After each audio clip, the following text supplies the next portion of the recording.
Hey everyone, welcome back. We're diving into something a little different today. A single source, actually. Oh, intriguing. Yeah, it's a YouTube video. By Marianne Williamson.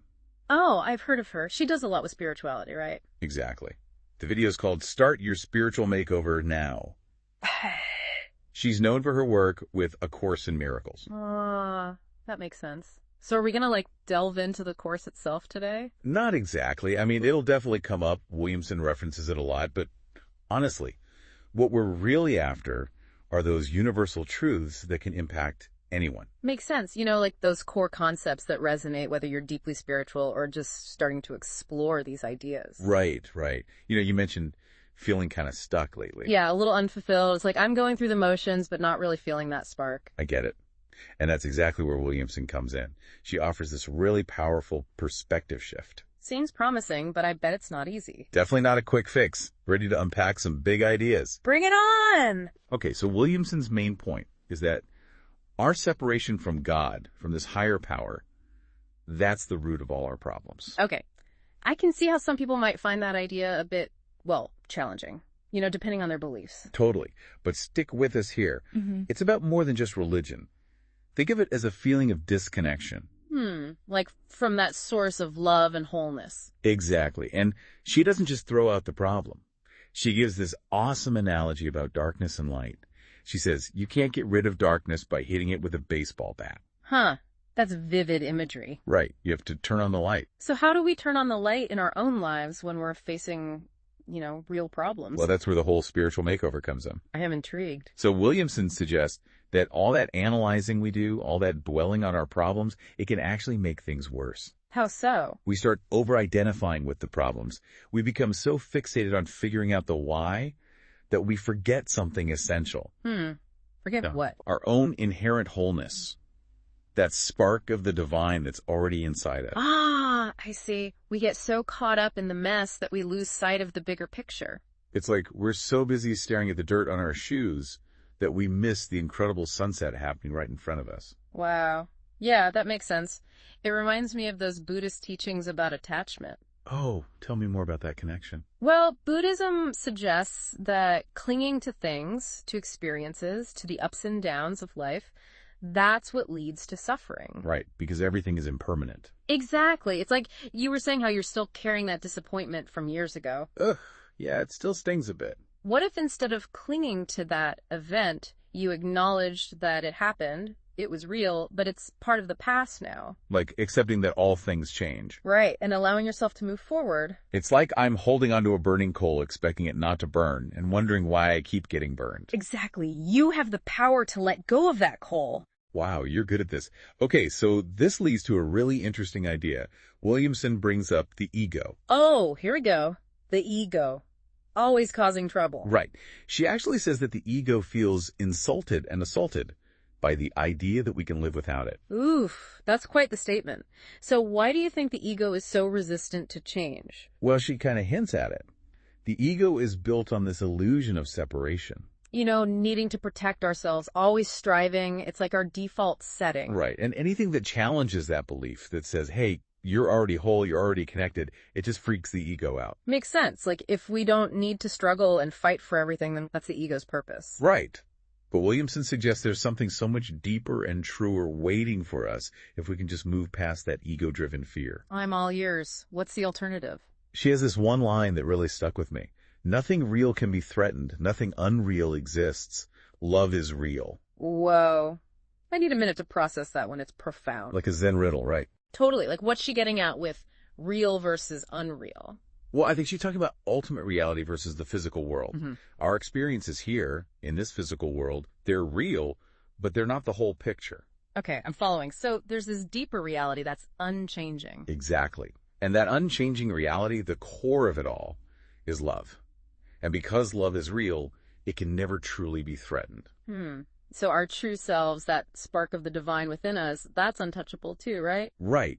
But we get so caught up in the day-to-day dramas, in those perceived threats, that we completely forget that truth. Like, it's right there, but we can't see it. It's like we're blinded by the noise. And Williamson says that forgetting, that over-identifying with the physical realm, that's what causes so much suffering. Ah, interesting. Which, again, brings us back to that Buddhist idea of attachment. You're seeing the connections. Yeah, the more we cling to the temporary, the more we're going to suffer when things inevitably change. Which they always do. Yeah. Like the only constant is change. Right. But true fulfillment, that comes from recognizing that deeper reality, that connection to something bigger than ourselves. So it sounds like Williamson's talking about a kind of awakening, a shifting perception where we realize that we're already whole and connected. Exactly. And get this, she offers a really cool analogy to illustrate this. Imagine having two filters for how you see the world. Two filters. I'm listening. One filter is all about the physical senses, what we see, hear, touch, taste, smell. Okay, that's how we usually experience the world. Right. Makes sense. Right. And the other filter, it's all about the heart. The heart. So intuition, compassion, love, all of that. You got it. And Williamson argues that choosing that heart filter, even when it's hard, that's what aligns us with that deeper truth, with that love that can't be threatened. So it's about moving beyond those knee-jerk reactions, that fear, and choosing understanding and compassion. Right. Makes total sense, but man, that sounds so difficult. It takes practice, for sure. Remember that story about Williamson being called a Pollyanna? Oh, yeah, for being too positive. Right. And her response was brilliant. She said, "Thank you. I work really hard at that. I meditate every single day." She owns it. So it's not about pretending that everything's perfect or ignoring the hard stuff. Nope. It's about choosing a different lens to view it all through. Exactly. Choosing love and understanding even when things are tough. That's not naive. It's a conscious choice. It's like a spiritual practice. It takes effort. It's like spiritual weightlifting. We're training our minds to see the world differently. You got it. Exactly. We're not just changing our outlook. We're changing our whole way of being. Powerful stuff, right? Yeah. So recognizing we have this choice, this power to choose our perception, that's a big deal. Yeah. We can let our egos run the show, constantly looking for threats and things to worry about. Yeah. Or we can consciously choose to see the world through this lens of love and understanding, like Williamson's suggesting. Remember how we were talking about how overanalyzing our problems can make them seem even bigger? Oh, totally. It's like shining a spotlight on everything that's wrong instead of focusing on what's already good. Williamson wants us to flip the script. What if, instead of getting stuck in the why, the reasons for our problems, we focused on cultivating the love and understanding that's already within us? Shifting that focus, right? So instead of, why is this happening to me? It becomes, how can I respond to this with love and compassion? Oh, I like that. That changes the whole feeling. And it reminds us that we are not just these physical bodies. We're spiritual beings with a connection to love. That's it. That's the key takeaway here. Remembering that wholeness inside of us, that spark Williamson talks about. The divine spark. When we connect with that, we realize that we aren't actually lacking anything. We're already complete. Whoa. Okay, and when we live from that place of wholeness, how does that change things? Well, it changes our whole perspective. We stop reacting from fear and scarcity. We start responding from a place of love and abundance. So instead of seeing limitations, we start seeing possibilities. Exactly. Remember how you mentioned feeling powerless in that one situation? Oh, yeah. Like totally stuck. This approach reminds us that we always have the power to choose how we respond. Even when it feels like we don't. Exactly. Okay, but how do we actually make that shift? I mean, it's one thing to talk about choosing love, but how do we put it into practice? Real life is messy. It definitely takes effort and practice. Remember how Williamson responded to being called a Pollyanna? She meditates every single day. She's committed. Yeah. So it's about intentionally building that heart-centered perspective. Yes. It's like working a muscle. So we're not pretending everything's perfect. We're not ignoring the hard stuff. Not at all. It's more about choosing a different way to see it all. Exactly. And Williamson reminds us that we always have that choice. We have the power to choose love even when things are tough. Her message really hits home. It feels like a call to action, to really bring love and understanding into our lives. It is a call to action. It's about moving beyond just feeling love to actually living it, making it the foundation for how we interact with the world and with other people.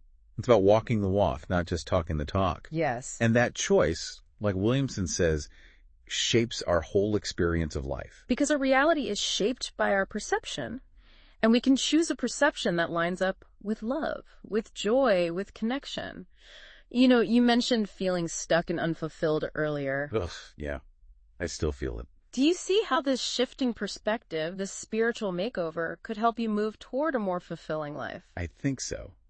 But honestly, it's a little overwhelming. It's a big shift, but it starts with small steps. If clinging to our problems just creates suffering, what would happen if we shifted our focus?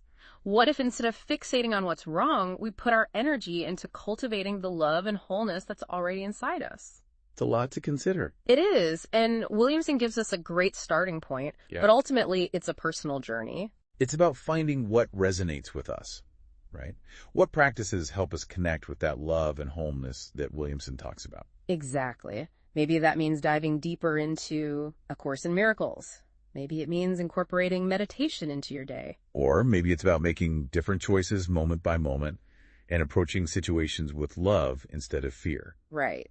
Little by little, those small shifts can add up to something really big. It's like turning on that inner light, that divine spark, and letting it guide us. And we don't have to do it alone, right? Absolutely not. Williamson's work can be a guide, and there are tons of other resources and teachings out there. The important thing is to find what works for you, what helps you cultivate that heart-centered perspective. And live more fulfilling life. Exactly. Wow, this has been an incredible deep dive. I feel like my mind is blown wide open. Me too. Thanks for joining us, everyone. We hope this has been insightful for you, maybe even a little bit inspiring. And if this conversation sparked something in you, keep exploring. Dive into A Course in Miracles, explore other spiritual teachings, or just sit quietly and listen to that inner wisdom you have. There's so much to discover. A whole universe of love and understanding is waiting. We'll be back next time with another deep dive into a brand new topic. Until then, keep those lights shining bright. It's a journey, isn't it? Finding that path to our own inner light. It is, and there's so many ways to approach it. Maybe A Course in Miracles is your thing, maybe not. What matters is that you find what speaks to you. Williamson gives us a great framework, like a starting point. But yeah, it's up to each of us to make it our own. It's like she's giving us a map, but there are multiple routes to get to the same destination. To that place of love and wholeness within us. And she's encouraging us to explore. To experiment. Find the path that feels right. Maybe that means diving deep into A Course in Miracles, really exploring those teachings. Totally. Or maybe it's about finding practices that work for you, like meditation. Right. Or even just those everyday choices, choosing to approach situations with love instead of judgment. Like, remember that challenging conversation you were talking about? Oh, yeah. That one's going to be tough. Instead of going into it all defensive, what if you went in wanting to understand the other person's perspective? Oh, wow. Yeah, that would change things. It's about those little shifts, They might seem small, but over time, they can really add up. It all comes back to choosing that heart filter. Right, instead of the physical senses filter. And each time we do that, we're strengthening that heart muscle, making it easier to approach everything with love and compassion. And when we do that, we start to experience everything differently. Relationships change. We feel more connected to ourselves, to others. There's more peace, more fulfillment.